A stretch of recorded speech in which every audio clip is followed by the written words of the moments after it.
Good evening and happy feast of St. Matthias.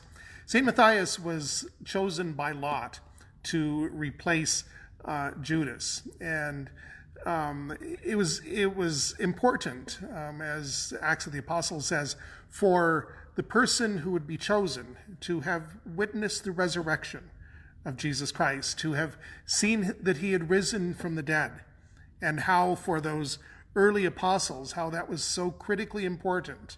And how, of course, now we are successors. We share in that apostolic succession, that our faith goes all the way back to Jesus, all the way back to the apostles. And that faith has been handed on to us every step of the way, all these many, many years ever since.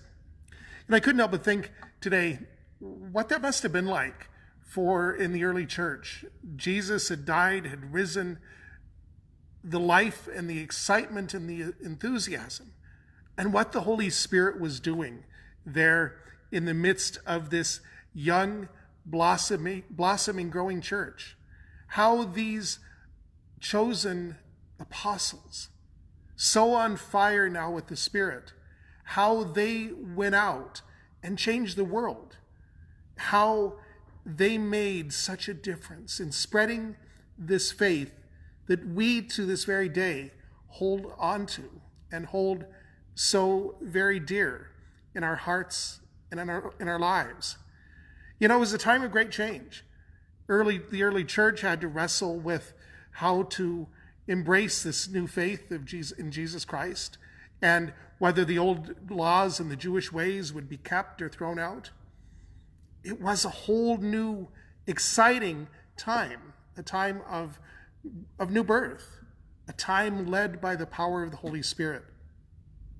And I got to thinking this day that maybe we're not that far away, even from that early church. As many of you know, I serve on the board of directors for the Southwest Liturgical Conference and have served representing the diocese for most of my priesthood. And it's just a very special gift in my life. And each year we do an annual study week, a time for the church in the Southwest region to come together, to learn, to grow, and to pray together. And with all of the COVID-19 pandemic, we're looking ahead next January. We're supposed to be in Lubbock, Texas. But the board of directors has made the decision that we need to do something different. And I'm part of now the team that will be working to plan and prepare a virtual conference.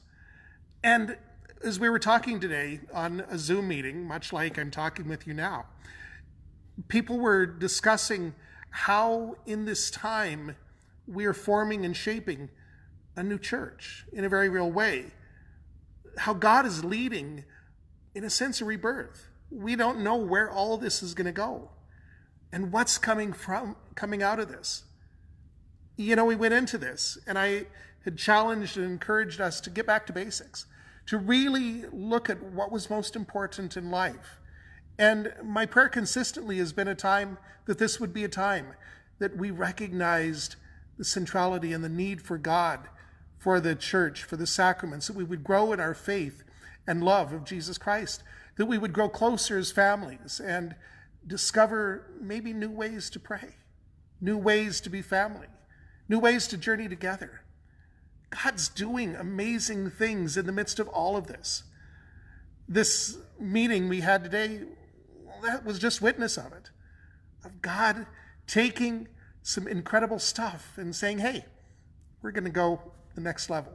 We're going to continue to open up new possibilities and open up new exciting vistas and venues, that we're giving birth to something great, all rooted and grounded in Jesus Christ and the faith that comes from the apostles.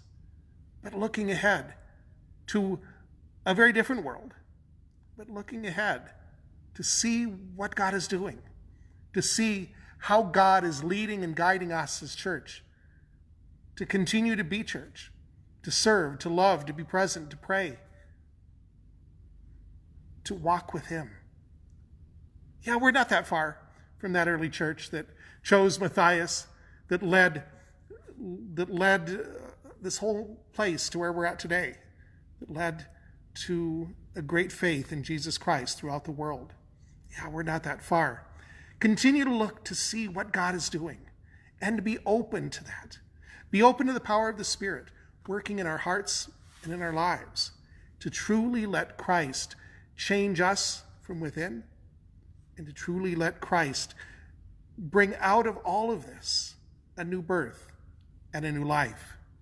Pray for that Holy Spirit to fill your hearts and your lives. And pray for that Holy Spirit to continue to fill our church, our parish community. That God will just make amazing things happen and continue to do amazing things, bringing birth so much greatness in the midst of the cross. Crosses lead to resurrection. Just wait and watch and see what God is doing. Have a great night. God bless.